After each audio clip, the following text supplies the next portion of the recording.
luxury OTA, or a luxury version of Agoda and Expedia, if you will. I know most of you, if you're a hotelier or you're an OTA, you'll agree with me that in terms of the pecking order, it goes SEO, SEM, and social media is at the bottom of the pile when it comes to sales.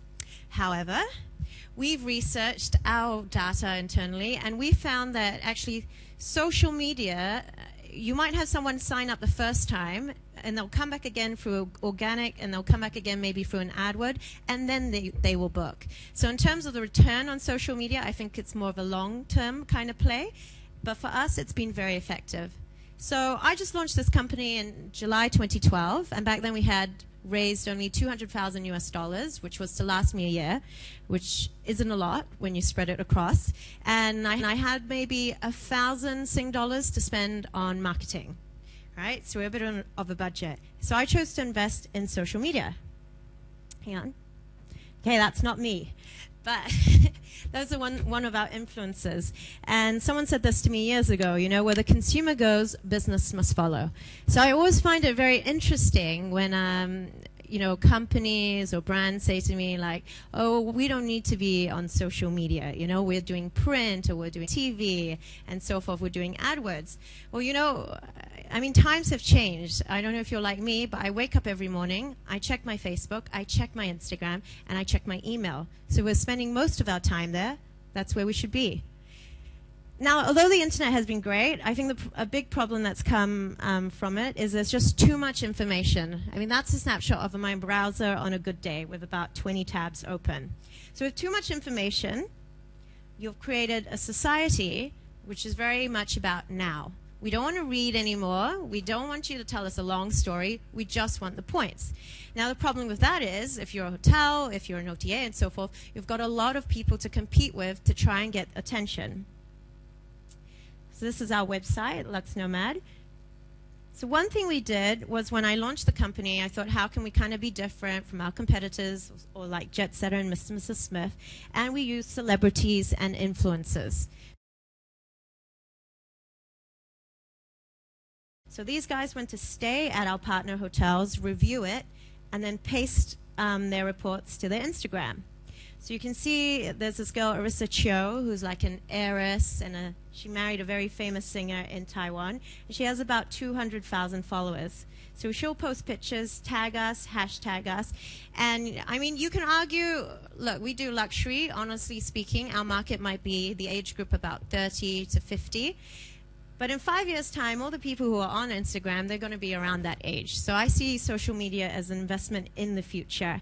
And what works great for us is that we tap into their database, into their followings.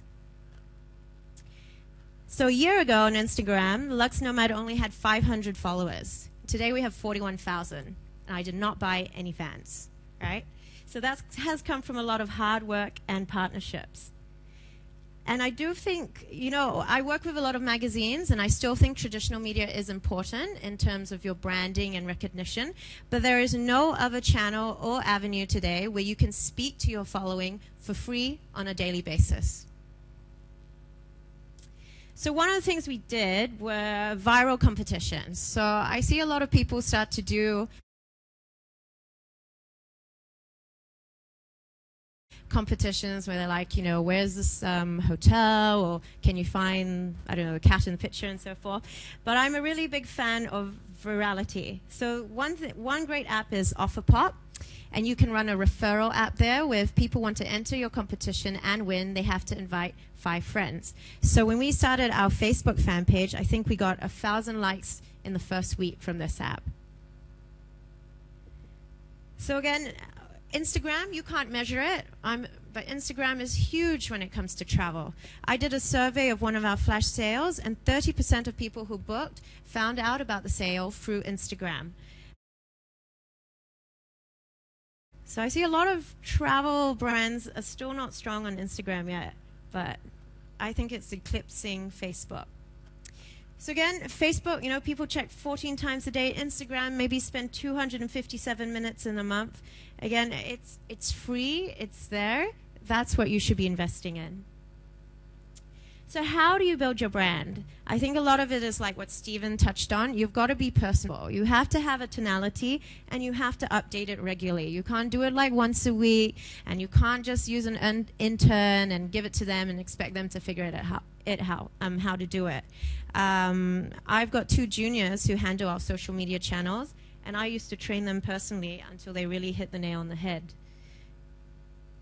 You should also be different, right? Why do we love Apple? I don't know if everyone still uses an iPhone. I do. It hasn't changed much in the last few years, but I am a big fan of Apple, which is why, you know, I continue to use it. You know, with the unfortunate MH flight that has gone missing, I'm Malaysian, I actually got our brand to abstain from sales posts. And I think we are the only travel brand that really mentioned the flight disappearance and took a break from posting. And it worked in our favor because we got a bunch of comments. You probably can't read it from the back, but of people saying, you know, I respect taking a break from your marketing, unlike other promoters who are really insensitive to the situation. So I think if you look at it on paper by the book, I'm trying to sell travel. I shouldn't be talking about an unfortunate, you know, airplane crash. But everyone knows about it. So I think the rules have changed. You've got to think differently. You've got to be different. Yeah. So that's it. Short and sweet.